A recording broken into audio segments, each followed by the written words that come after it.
Don't screw this one up, okay? We have to look good in front of the world. Yeah, I hear you. Maybe this time I'll... Okay, shh, we're almost there. Remember, be nice to the judges.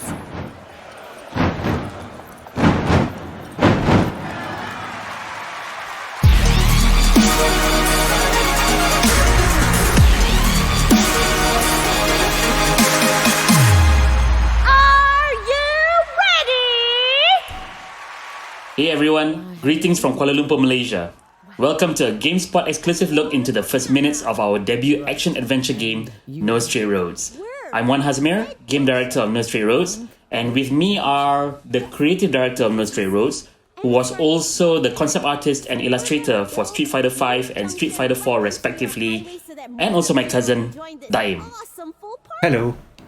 And we also have the music director of No Straight Roads, who was working with me on Final Fantasy 15. He was mix engineer and I was lead game designer.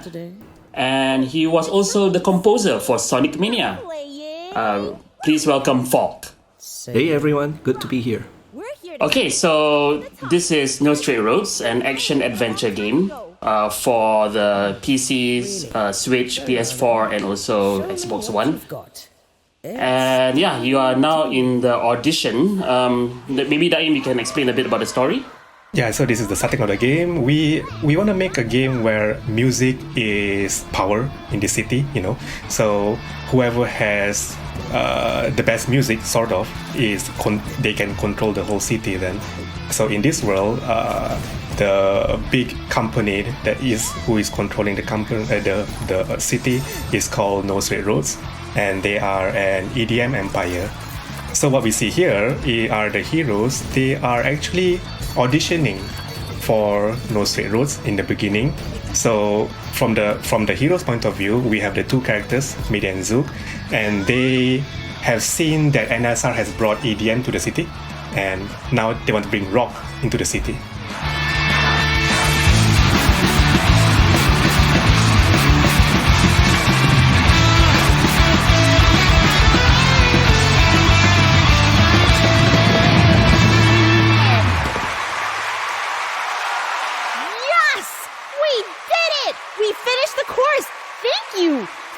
Oh, there's so much electric in this room! How do you think it went? Brilliantly! Thought you'd say that. Fellas, what do you think? Well, 1 out of 6 ain't too bad. Hey, now wait a minute there. Can you just listen to... Zook, say something! Ta-da! Okay. This is... Hold on. Okay, so as you can see here, they were very hopeful that they could pass the audition, which is actually the tutorial of the game. And this is where they get rejected. This is a very huge turning point for our main characters, Mayday and Zook, right, Daim? Yeah, we want to show a little bit of twist where maybe some people thought that the heroes are always against NSR, but in the beginning they wanted to be part of the team and they got rejected. So this is kind of like a big twist for the heroes, you know. We also wanted to put a boss here, so it kind of works as both in a narrative sense and also gameplay sense, where you see these six big people in front of you as a way of saying that these are the big bosses that you have to fight in the future. Yeah, I think. Go ahead. Sorry. Oh no, nothing. I'm just saying that there's a big red X at the back there. That is the final big X to tell the players that, you know, you failed. You can't do this to me! Yeah, I mean, although, you know, if you pass the tutorial, it's actually as per the story, right? But yes. I think what we're trying to do here is to combine the concept of a tutorial, but also integrating it with the story as well. Never even held a guitar in your life! And now it's a reveal of the big boss, Tatiana. Yeah, so she was always in the shadows before this, and this is the first time she reveals herself. So this is the point where it gets a little bit personal, where this is no longer about rock versus EDM per se, but more about, you know, us versus her kind of feeling, you know. So we want... Oh, so this is a cool shot that... Hazmi, you want to talk about this one? I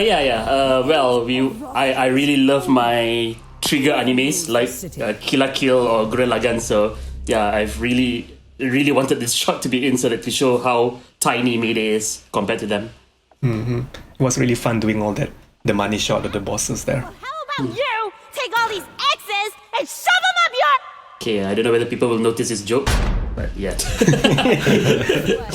Okay, so now we're into this this part where they show that they get rejected. I was actually inspired by Max Payne, the very first one. Where I cannot spoil the game, but yeah, it's a scene where you take a breather a bit and to find out what is the motivation behind you playing Max Payne in the first place. To find out that someone got murdered. That's all I can say. But yeah, I think Daim, we really struggled with this particular part, right? Yeah, it was really important because it's kind of it's a big pin on the board to kind of establish the whole objective of the game, and we struggled because it was way too depressing or way too jokey, and we haven't established enough that the villains are the bad guys. So a lot of things had to be put into this part to tell the players the whole gist of what you are in for in the game. Yeah, and also obviously NSR is a game that's based on music, not just bosses follow music, but the whole narrative is based around music and this whole rock versus EDM. And obviously we love EDM, don't get us wrong. And trying to come up with music for the bosses, we'll talk a little bit more of the systems later, but as a whole holistic view of how the narrative can be helped by music, it was a lot of thought going into how do we convey stuff like this is a rebellion, So this is the introduction sequence of the game, and it's got a really laid back, chill electronic vibe, and you notice there's a guitar they're playing, which is because Mayday is really incensed, and Zook is still trying to calm her down, as you see here. What the slime... And then as this introduction progresses, from electronic and guitar, it becomes guitar and drums, and then it just breaks out into rock, and that really just kind of highlights the overall structure of the game, which is it's a rock rebellion. So I didn't even realize the part about Zook's drums coming in until yesterday. It was yesterday, right? It's crazy. yeah, I was like, oh wow, that's pretty cool. Wow. Yeah, also effective music writing for something like this, yes, at sometimes it has to grab you and hit you in the head with stuff, but at the same time, if you do that all the time, it can get really, really annoying. Yes. I guess that's that thin line of being apparent and yet not. It has to be subtle and yet not too obvious at the same time, isn't it? What? Wait. Totally agree. You see that? I don't believe it. And I think this is where we establish the next call to action, right? I mean, the NSR is actually they're not only fighting for rock, they're actually fighting for music freedom, right? Now they think they can keep the energy from... So I think this is a scene where we are trying to nail the hero's new journey. Yeah, that's very important, so that we set the player's mind correctly in a certain path that this is what we need to do. And coming soon is a really nice title card that we always wanted our own memorable title card. So here's ours. We're gonna junka and we're gonna bam in their faces. Yes! Now you're talking!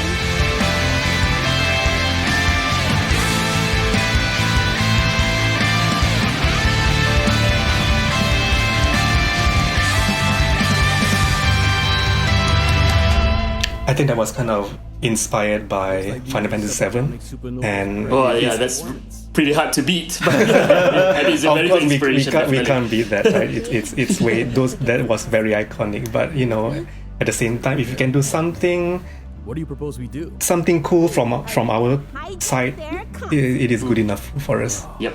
No more injustice. It's time we fight EDM. This game's been composed primarily by myself and three of my colleagues, James Landino, Found Fiction, and Andy Tunstall. And all four of us contributed to that music that played along with the title. Billions upon billions of organisms reside on this tiny planet. each meticulously designed to fulfill their given purpose. Okay, now we are going into the Reach the cusp first of boss. reality. And this is DJ Subatomic Supernova. Procedure. Such incompetence. It's not rocket science. I mean, it is, but... Can someone fetch me some fresh Mr. Dodo ice pops? This one's all melted. Great. What else could possibly go wrong today?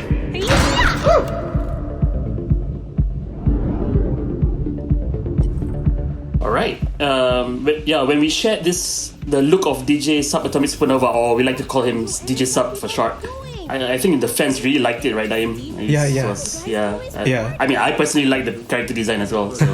Yeah, we wanted to go for, I think there's a lot of inspiration for our game, and I think a lot of people picked it up as well, that we were very enamored by those Dreamcast games in the year 2000, games like Jet Set Radio, Space Channel 5, or even recent. Oh, that was the ones. golden age, man. Yeah. Things were more cartoony back then, and so we wanted to have our game also in that stylized fashion, So when designing DJ Subatomic Supernova, this is kind of like a rule that we put in all of our bosses, is that we kind of have the main theme and the secondary theme. So for the DJ, his main theme is of course being the DJ, but we try to put a secondary theme that kind of adds more flavor to him. In this case is the space theme, and I think that's something that we try to make it a rule to be applied to all of the bosses.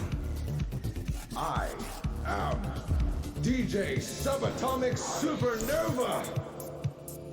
For his personality, it is basically what we think of is that what if you have a jerk version of Carl Sagan, That's one thing I really like the concept, yeah. One thing I'm going to point out now that it's not so apparent is there's a lot of detail in the bosses which is show don't tell, and it's a hilarious facet of the boss, but it's never ever mentioned in the game. It's like for players to pick up, and I was wondering whose idea was it to make his legs hairy. Spoiler alert! It was a very fun process, one of our character designer, Ellie, she's also our illustrator. He started out as a guy having space pants, but then she drew this second photo of him in his jogging shorts, and we were like, hey, let's go with that one. Let's go for that. Yeah, I remember that. That was so good. Yeah. Okay, let's before we explain what the game is about, as in the gameplay, let's have a look at phase 2 of DJ Subatomic Supernova.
So as you can see, you could use your music to transform props into weapons. You can pick up notes and shoot at the boss. The bosses themselves, all the enemy attacks, they actually follow the music.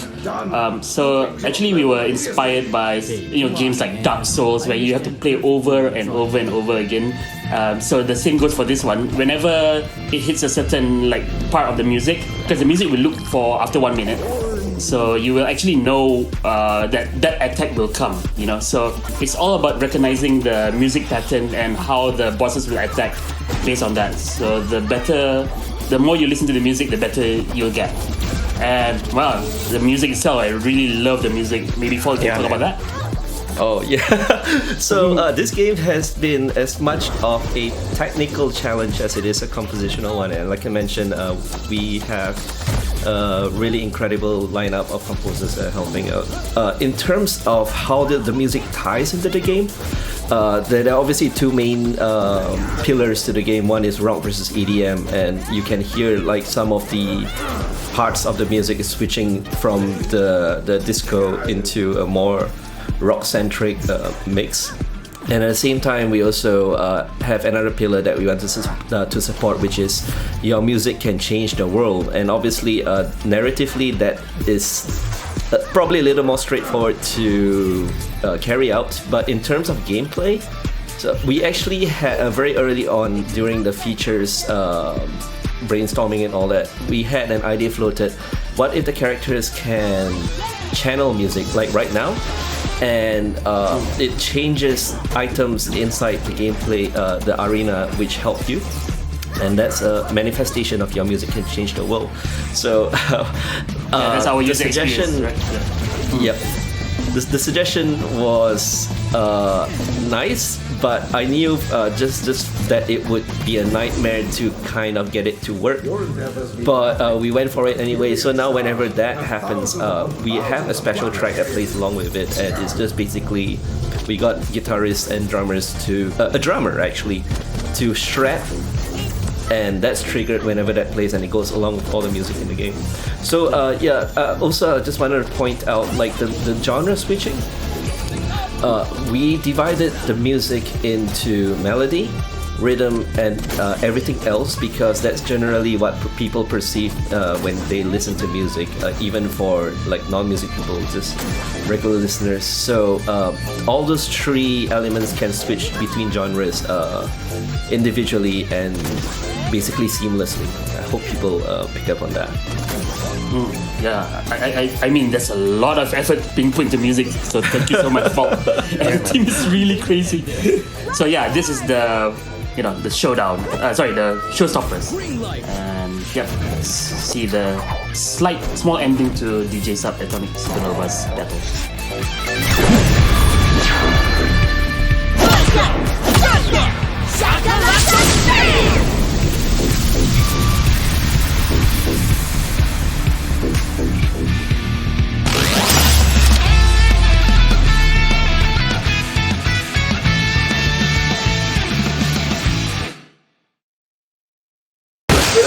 Billions and trillions! Okay, in the interest of time, we're not going to show the actual ending of the battle, and we're just going to show you some of the game cycle of the game. So this is actually the sewers, the hub. You can actually go to the different rooms and upgrade your skills and mods. So it's not really just a boss rush game, as you will see later. And the music here is dynamic as well, right, Falk? Right. That's an interesting thing about dynamic music. When people talk about it, it's like, oh, it needs to be dynamic, it needs to follow the action immediately. And while that is true and can be used for effect, a lot of the time it can get very predictable and annoying as well. Mm-hmm. Like whenever something happens, it just happens instantly with music. What we wanted to do for the sewers was to have it flow. So whenever you go to the different rooms, it still changes, but it only changes like after the musical phrase that's playing finishes, which can take like 5 seconds or 10 seconds even. And we generally felt that fit the flow of the sewers in terms of our user experience a lot better. Rock stars. And yeah, I mean, I like how seamless the dynamic music changes in this game, not only in the battle but also during these relaxing moments, Right. So, in the city, like if you go and talk to anyone, like the music drops out slightly, and if you notice very specifically, the melody does not play whenever dialogue is happening, and there's always this concern that melody or anything that's very, very attention grabbing in games when used as an underscore can interfere with dialogue. So the Occam's razor solution that we found to that is, why not? We just have two versions, with one without the melody, and then we switch to that when people are talking. And it actually was just minor suggestion, but after we put it into practice, it's like, wow, this works really well, and even I was surprised. So yeah, just little stuff like that. Yeah, sorry to cut you off, Falk. You can see in the horizon that is the NSR tower to remind you always of your ultimate objective. So yeah, this comes to the end of our video. Thank you very much for watching. No Straight Roads is coming to PlayStation 4, Nintendo Switch, Xbox One, and also Epic Game Store. So yeah, see you guys in Vinyl City. Hey. Bye bye. Thank you. People of Vinyl City deserve to know what rock is about. It's time we fight EDM with the power of rock. The music revolution starts right now.